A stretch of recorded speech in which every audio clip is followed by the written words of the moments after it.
1971 में इसी तरह का बना था कि इंदिरा को हटाना है, इंदिरा गांधी को हटाना है, ये नारा तमाम विपक्ष, उस समय का जो विपक्ष था वो लगा रहा था। लेकिन उस चुनाव के बाद इंदिरा गांधी और मजबूती से उभर कर सामने आई। ये बैठक जो है 3 बैठक 3 महीना में हो गया, काफी स्लो रफ्तार है। लोगो लॉन्च होना चाहिए था, मैनिफेस्टो लॉन्च होना चाहिए, कॉमन मिनिमम प्रोग्राम की बातें तो कर रहे हैं लेकिन आज तक उसका ड्राफ्ट तैयार होकर नहीं आया। ये सब चीज आना चाहिए था जिसके आधार पर वो लड़ेंगे। आखिर मोदी को हटाना है। अगला बैठक हो सकता है कि संसद जो विशेष सत्र आने वाला है उससे पहले या उसके जस्ट बाद ये बुलाएंगे और उस दिन जो है सीट शेयरिंग हो जाए। ममता बनर्जी को लेकर भी बंगाल में आवाज उठ रहा है। नीतीश कुमार तो शुरू से ही सेहरा पहन के बैठे हुए हैं कि हमको ही प्रधानमंत्री बनना है। उधर से अखिलेश यादव को लेकर भी बातें चल रही हैं, अरविंद केजरीवाल, फिर से राहुल गांधी। तो ये सबको पता है कि जिस दिन वो चेहरा डिसाइड होगा उस दिन अब यहाँ पर मोदी हटाओ। मोदी क्यों हटाओ, कारण क्या है मोदी को हटाने का? ये कह रहा है कि ईडी सीबीआई का दुरुपयोग किया जा रहा है। तो सबसे पहले तो ये इनको प्रूफ करना होगा कि ईडी सीबीआई या आईटी जिनकी यहाँ जा रही है वो बेदाग है। अरे केवल मुसलमानों का देश थोड़े ही है ये। आपको तो 80% और भी जो लोग हैं उनको भी समझाना पड़ेगा कि आखिर मोदी जो है उनके लिए किस तरह हानिकारक। नीतीश कुमार कहते हैं कि इतिहास बदलने की कोशिश हो रही है, तो भाई उसको आप बताएं कि इतिहास क्या है। आपके पाठ्य पुस्तक जो छपते हैं बिहार में, उसमें कक्षा 1 से लेकर 8वीं तक 6000 गलती निकलता है। तो इतिहास तो आपका तो किताब ही यहाँ गड़बड़ है। आज बिहार में देख लीजिए, जितने भी आसपास के नेबरिंग जो स्टेट है वहां से सबसे अधिक महंगा डीजल है, पेट्रोल है। यूपी में 97 रुपए लीटर पेट्रोल है, बिहार में 107 रुपए लीटर। सबको पता है कि इससे पार पाना मुश्किल है। इसीलिए ये 2024 का हार का जिम्मेवारी जो है एक पर न पड़े, सामूहिक पड़े, इसी का ये तैयारी। बिल्कुल समझ रहे हैं ना कि उसके बाद 2024 में जब रिजल्ट आए तो उसके बाद ये ना हो कि हम हार गए। आलू के बाद लालू की टमाटर इंजीनियरिंग आज देखने को मिली है। भिंडी के दाम 60 रुपए किलो हो गए हैं और इसरो के वैज्ञानिकों से लालू प्रसाद यादव ने यह अपील किया है कि नरेंद्र मोदी को अब सूर्य पर भेज दिया जाए। तो मजाकिया अंदाज में फिर से लालू यादव दिखे हैं। नीतीश कुमार की बात कर ली जाए तो नीतीश कुमार वही अपना जो एक रटा रटाया डायलॉग होता है, मीडिया के ऊपर लगातार बोले हैं। 3 मिनट बोले हैं, जिसमें 2 मिनट वो मीडिया के ऊपर ही बोले हैं। और वही बात कि देश का इतिहास बदला जा रहा है, मुस्लिमों के साथ अत्याचार किया जा रहा है। इनके अलावा तेजस्वी यादव, जितने भी नेता आज मुंबई की बैठक में पहुंचे, बैठक को संबोधित किया, मीटिंग के दरमियान वही पुरानी रटी रटाई बात जो लगातार ये लोग करते आए हैं, वही बात फिर से सुनने को मिली है। अब इसके अलावा मल्लिकार्जुन खड़गे की बात कीजिए तो मल्लिकार्जुन खड़गे भी वही बात कह रहे हैं कि देश में आपातकाल, इमरजेंसी जैसा माहौल है, लोकसभा का विशेष सत्र क्यों बुलाया गया है। और फिर राहुल गांधी वही अडानी अंबानी पर कि $100 बिलियन जो है वो देश के बाहर गया, फिर देश में आया, गरीबों के पैसे को 2-3 आदमियों के बीच नरेंद्र मोदी वितरण कर रहे हैं। लेकिन मिला जुलाकर ये बात समझा जाना चाहिए कि बैठक का जो मुख्य उद्देश्य था वो क्या था। 3 बैठक अब तक हो चुकी है। पहला बैठक पटना में होता है जून के महीने की 23 तारीख को, दूसरी बैठक 17 और 18 जुलाई को बेंगलुरु में होती है और तीसरी बैठक 31 अगस्त यानी कल और 1 सितंबर यानी आज मुंबई में हुई। ना तो संयोजक का नाम बताया गया, ना तो प्रधानमंत्री उम्मीदवार के नाम पर कोई चर्चा हुई। बस राहुल गांधी ने यहां तक ये बात कह दिया कि कोऑर्डिनेशन कमेटी बनाई जाएगी। इसके अलावा कुछ नाम सामने आए हैं जो कोऑर्डिनेशन कमेटी में हो सकते हैं। उसमें तेजस्वी यादव हैं, ललन सिंह हैं, इनके अलावा झारखंड के सीएम हैं, उत्तर प्रदेश के पूर्व सीएम अखिलेश यादव हैं, तो एम.के. स्टालिन हैं, अरविंद केजरीवाल हैं, ममता बनर्जी हैं। तो कुल मिला जुलाकर बात जो है वो नील बटा सन्नाटा दिख रहा है। क्योंकि कारण समझिए, इसके पीछे कारण यह है कि बैठक का उद्देश्य क्या था? प्रधानमंत्री का चेहरा तय करना, जिसके चेहरे पर चुनाव लड़ा जाएगा नरेंद्र मोदी के खिलाफ। एक ऐसा संयोजक तैयार करना जिसकी बात सभी राजनीतिक दल माने। सीट शेयरिंग को लेकर किस राज्य में किस लोकसभा पर कौन सा प्रत्याशी लड़ेगा, किन राज्यों में सीट शेयरिंग क्या होगा। जैसे बंगाल को एग्जांपल लें तो वहां पर वाम कितने पर लड़ेगा, ममता बनर्जी की पार्टी कितने पर लड़ेगी और कांग्रेस कितने पर लड़ेगी। बिहार के संदर्भ में आरजेडी कितने पर लड़ेगी, जदयू कितने पर लड़ेगी, कांग्रेस कितने पर लड़ेगी। लेकिन ऐसा कुछ भी नहीं होता है, मामला वही का वही है। बैठक हुई, हंसी मजाक हुआ और फिर मामला जो है वो ठंडे बस्ते में चला गया। अब सवाल ये उठता है कि अगर 18 से 22 सितंबर के बीच जो विशेष सत्र लाया गया है लोकसभा का, उसमें अगर 1 नेशन 1 इलेक्शन का बात फाइनल हो जाए, वो कानून बन जाए। हालांकि नीतीश कुमार ने अलर्ट किया है इस बात को लेकर। तो क्या दृश्य बनते हुए इंडिया गठबंधन का दिख रहा है। लगातार हम उस खबर को फॉलो अप कर रहे हैं आदेश जी। कोई कंक्लूजन निकला है?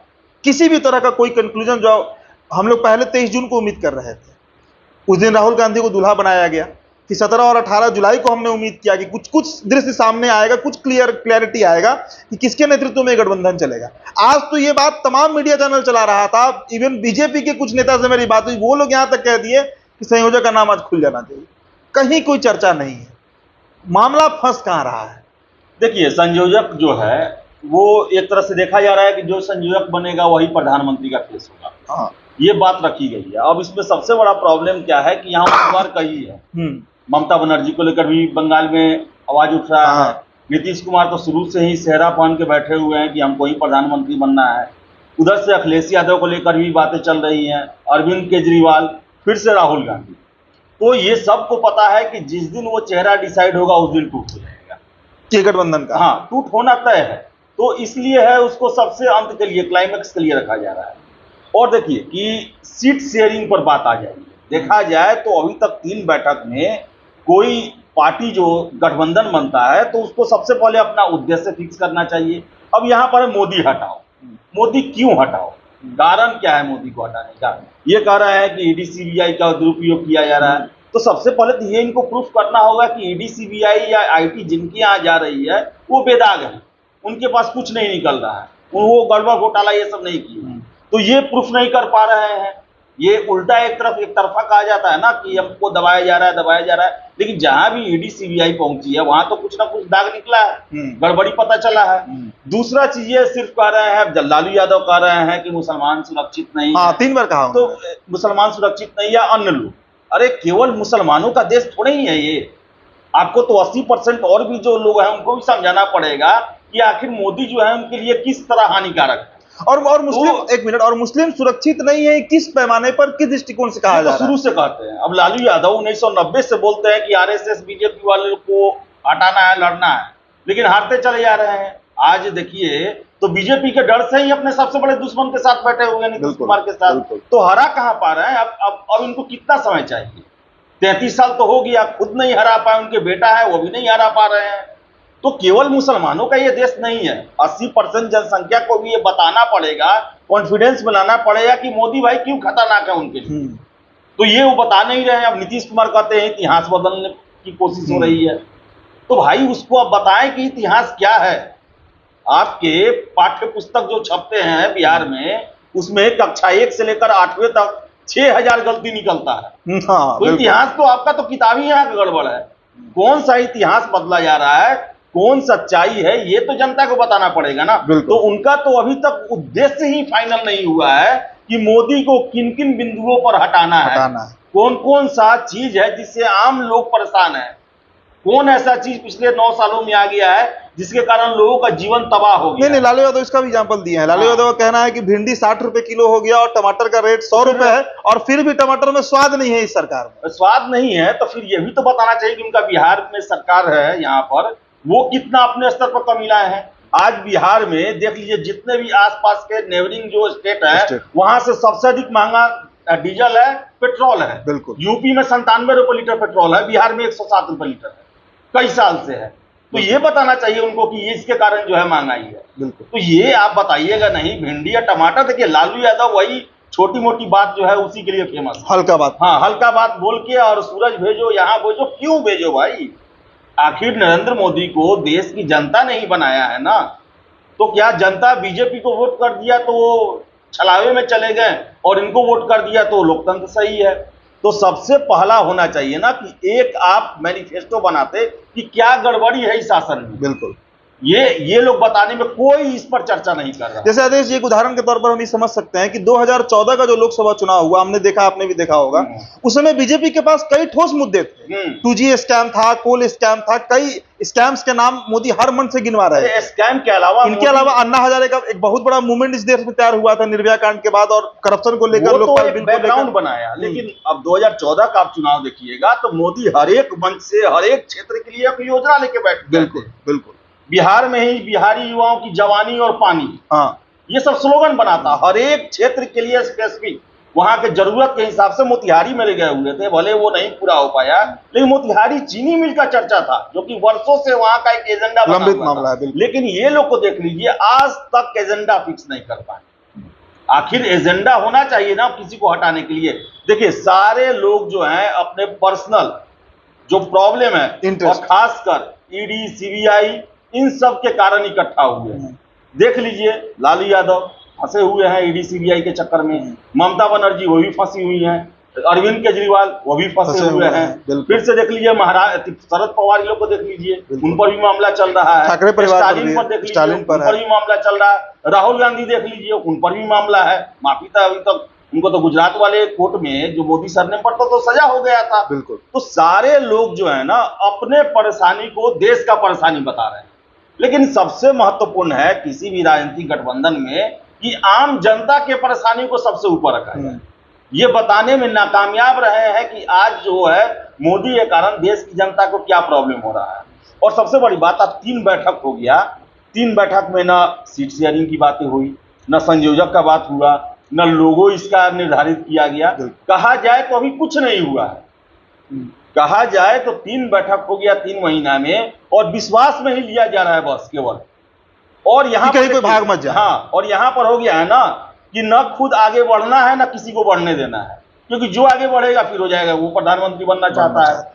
बेंगलोर में देखिए आप, कांग्रेस ने बढ़ चढ़ के लिया तो एक हो गया नरेशन। अब नीतीश कुमार गुस्से के मारे चले आए वहां से कि वो सारे मेरे लोग को इसको लोग हाईजैक कर रहा है। तो इसमें देखिएगा किसी को ज्यादा महत्व नहीं दिया गया, सबको बराबर दिया गया, क्योंकि यहाँ पर यही दिक्कत है कि जो आगे बढ़ेगा बाकी सब नाराज हो जाएंगे।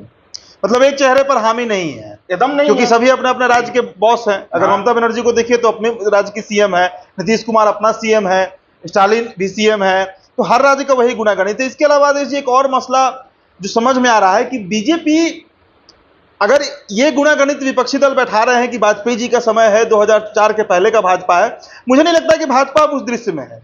2014 के बाद 2 लोकसभा चुनाव हो चुका है, 2 दर्जन से अधिक विधानसभा चुनाव हो चुका है। बीजेपी का वोट शेयर लगातार बढ़ा है। जिन राज्यों में हारी है बीजेपी वहां वोट शेयर घटा नहीं है, कम से कम। कर्नाटक उसका उदाहरण है, 18 में भी 36% वोट शेयर था और 23 में भी 36% वोट शेयर था। आपको क्या लगता है कि अगर ये मंच जो बना है, अगर इन केस तैयार हो भी जाए, और शायद इसलिए बोल रहे हैं क्योंकि दृश्य उस तरह का बन नहीं रहा है, कोई पीएम फेस हो भी जाएगा, तो ये कितना चुनाव को अफेक्ट करेगा एनडीए के लिए, बीजेपी? देखिए, ये जो आप जितना बता रहे हैं परसेंटेज, ये सारे ये पार्टी परसेंटेज करके बैठे हुए हैं और सबको पता है कि इससे पार पाना मुश्किल है।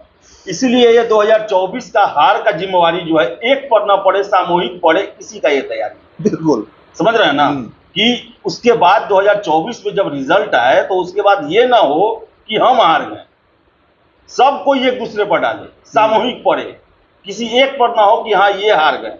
इसको ध्यान में रख के भी ये किया गया है। आप सोचिए ना कि आखिर मैं हमेशा से चर्चा करता हूं, ये महागठबंधन बन भी गया, सीट शेयरिंग हो भी गई, बिहार में जो है वही है। बिहार में कितना जो ये महागठबंधन तो ऑलरेडी यहाँ बना हुआ है, ये तो 2022 से बना हुआ है। फिर से आप देख लीजिए, क्या नीतीश कुमार के नाम पर, अखिलेश यादव के नाम पर या ममता बनर्जी के नाम पर तमिलनाडु में वोट मिलेगा, वहां स्टालिन के नाम पर ही मिलने वाला है। और वहां की विपक्षी AIADMK उसको अपने साथ में नहीं मिलाया। फिर से आप देख लीजिए कर्नाटक में जो वहां पर जेडीएस है, अपने साथ में नहीं मिलाया। उत्तर प्रदेश में मायावती साथ में नहीं है, राजभर साथ में नहीं है। तो ये जो है ना, ले दे कर चुनाव वही होना है। ये उस समय का ये प्लानिंग है कि हम लोग अगर हार गए तो किसी एक पर ये जिम्मेवारी ना आए कि हम हार गए, ये इसी के लिए तैयारी है। और सबसे बड़ी बात देख लीजिए कि सीट शेयरिंग जो है, सीट शेयरिंग की बात अब जो है अगले बैठक में एकदम पूरा 100% है, कंफर्म हो जाएगा। पूछिए कारण क्यों? क्योंकि ये 18 तारीख से जो विशेष बैठक बुलाया गया है लोकसभा और राज्यसभा का, उसमें ये इन लोगों को डर है कि अगर इलेक्शन का घोषणा उसमें हो जाता है, इलेक्शन को लेकर बैकग्राउंड बन जाता है, तो हम लोग देर कर देंगे। बिल्कुल। तो इसके लिए है कि अगला बैठक हो सकता है कि संसद जो विशेष सत्र आने वाला है उससे पहले या उसके जस्ट बाद ये बुलाएंगे और उस दिन जो है सीट शेयरिंग हो जाए। सीट शेयरिंग में क्या होने वाला है? ममता बनर्जी महाराष्ट्र लड़ेंगे नहीं, वो तो बंगाल में ही लड़ेंगे। सबको अपने राज्य में सेटल करना है। और सबसे बड़ा, लालू यादव बोल दिया कि कोई भी कुर्बानी देने के लिए हम तैयार हैं। क्या कुर्बानी देंगे वो? बिहार में यही होगा कि 2-3 सीट वो कम लड़ेंगे। कम लड़ेंगे, बिल्कुल। कांग्रेस को दे देंगे या जदयू को दे देंगे, यही कर सकते हैं। और क्या ममता बनर्जी जो है वहां पर बंगाल में, वो लेफ्ट को सीट देंगी, बहुत कम कांग्रेस चांस को है। सीट देंगी? ऐसा हो सकता है क्या? पंजाब में जो है केजरीवाल कांग्रेस को सीट देंगे, दिल्ली में ही नहीं देने को बात दिल्ली में है। देंगे, दिल्ली में ही बोले हैं कि क्या हम सब पे कांग्रेस जो लड़ेंगे। है छत्तीसगढ़ में केजरीवाल को सीट देगी, एमपी में केजरीवाल को सीट देगी, गुजरात में सीट देगी? ये सबसे बड़ा प्रॉब्लम है। और ये जो है, अगर कहीं चुनाव का घोषणा होता है तो हड़बड़ी में ये कई लोग मान जाए। देखिए, मानने के कंडीशन में बिहार ही है, बस दूसरा स्टेट नहीं है। बिल्कुल, दूसरा स्टेट नहीं क्योंकि है। यह अलायंस पहले से है, अलायंस पहले से है। और लालू यादव को लोकसभा से कोई ज्यादा मतलब है नहीं। उनको तो बस यही है कि नीतीश कुमार कुर्सी खाली कर दे। बिल्कुल, समझ रहे हैं ना? तो ये बैठक जो है, 3 बैठक 3 महीना में हो गया, काफी स्लो रफ्तार है। लोगो लॉन्च होना चाहिए था, मैनिफेस्टो लॉन्च होना चाहिए, कॉमन मिनिमम प्रोग्राम की बातें लोग कर रहे हैं, लेकिन आज तक उसका ड्राफ्ट तैयार होकर नहीं आया। ये सब चीज आना चाहिए था, जिसके आधार पर वो लड़ेंगे। आखिर मोदी को हटाना है, ये तो आप मोदी को और ज्यादा मजबूत कर रहे हैं। आप तो मोदी का फ्री में प्रचार कर रहे हैं कि क्या ऐसा बात है कि एक समय में देश पर राज करने वाले लोग जो आज एक व्यक्ति के पीछे पड़े हुए हैं। देखिए आदेश जी, एक दृश्य 1971 में इसी तरह का बना था कि इंदिरा को हटाना है, इंदिरा गांधी को हटाना है। ये नारा तमाम विपक्ष, उस समय का जो विपक्ष था वो लगा रहा था। लेकिन उस चुनाव के बाद इंदिरा गांधी और मजबूती से उभर कर सामने आई थी, क्योंकि देश की इंदिरा गांधी कह रही थी गरीबी हटाओ, विपक्ष कह रहा था इंदिरा हटाओ। देश की जनता ने इंदिरा गांधी का सुना और इंदिरा गांधी फिर से प्रधानमंत्री बनी। क्योंकि जनता के पास जब तक कोई एक एजेंडा, एक मैनिफेस्टो लेकर आप नहीं जाइएगा, सिर्फ इंदिरा हटाओ और मोदी हटाओ के नारे पर पब्लिक कम से कम ये देश 1971 में ये बात देख चुका है कि जनता उस समय इंदिरा गांधी के साथ थी। और इस बार भी जो उम्मीद लगाया जा रहा है कि देश की जनता मोदी के साथ ही रहेगी। हाँ, ये तो है। देखिए, यही कारण है कि ये सारे लोग एक हुए, नहीं तो ये सारे लोग कभी भी एक नहीं होने वाले। आप देख लीजिए कि ऐसा कभी हुआ है कि इतना मजबूत विपक्ष रहा हो, कम से कम स्टेट लेवल पर, और वो सारे एक जगह आ गए हैं। जबकि सारे को लगता है कि अब अस्तित्व की लड़ाई है। 2024 में अगर मोदी जीतते हैं तो फिर उनके लिए आगे प्रॉब्लम होने वाला है, क्योंकि सारे पर जांच चल रहा है, सारे पर ईडी सीबीआई भिड़ी हुई है। तो ऐसे में सभी लोगों को डर है कि अगर अब नहीं हटाएं तो 24 के बाद बड़ा मुश्किल होगा। और नरेंद्र मोदी हमेशा हर एक मन से, फिर इस बार भी 15 अगस्त को लाल किले भ्रष्टाचार को लेकर उन्होंने कहा है कि हम नहीं ये करेंगे।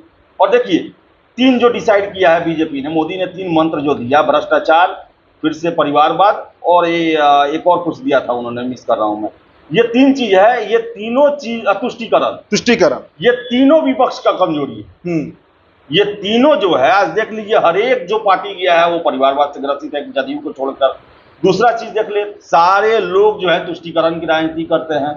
तीसरा जो है भ्रष्टाचार, सारे पर भ्रष्टाचार का आरोप लगा हुआ है। बिल्कुल। तो मोदी ने तो गोल फिक्स कर दिया है, जिसकी जज में यही लोग आ रहे हैं। तो ये लोग तो चाहेंगे कि ना मोदी की दोबारा आए, तो सारे लोग को जेल का चक्कर काटना पड़ेगा। तो ये देखिए, ये पर्सनल प्रॉब्लम है।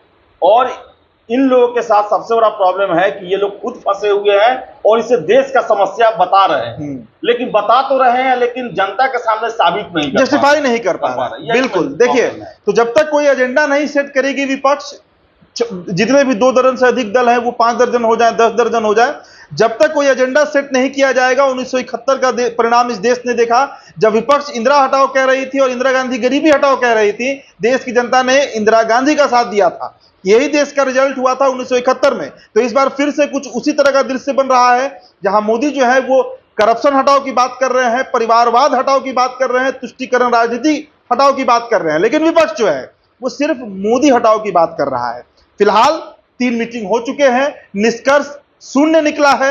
ना तो संयोजक का चेहरा सामने आया, ना पीएम फेस सामने आया, ना इस इंडिया अलायंस का चेयरपर्सन कौन होगा, वाइस चेयरपर्सन कौन होगा, लोगों क्या होगा, कुछ भी सामने नहीं आया। बस वही 3-5 जो बात होती है, की गई है कि इतिहास बदला जा रहा है, संविधान खतरे में है, लोकतंत्र खतरे में है, टमाटर महंगा हो गया है, पीएम मोदी को चांद पर भेज देना चाहिए, अडानी $100 बिलियन लेकर यहां से चले गए। यही सब बातें जो पिछले 3-4 सालों से सुनने को आ रहा है, वही बात की गई है। फिलहाल हमारे चर्चा में इतना ही। आप बने रहिए बिहार टॉप के साथ। बहुत बहुत शुक्रिया, धन्यवाद।